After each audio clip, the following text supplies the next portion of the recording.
to believe that you and your spouse, along with your children, are chosen by God. Are chosen by God. And second, to believe that God is in the midst of your family.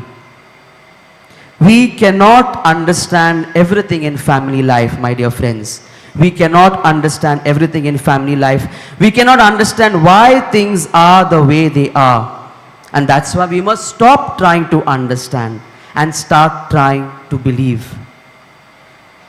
The second reading today advises us, because it is so hard at times to live family life, to put on, to clothe ourselves with compassion, with humility, patience, all these difficult virtues to practice. Bear with one another, forgive. And I like those words, forgive as soon as the quarrel begins. Forgive as soon as the quarrel begins. Do not wait to see who is right and who is wrong, but be the first to forgive as soon as the quarrel begins. These are not my words, these are the words of Scripture. Begin to forgive as soon as the quarrel begins.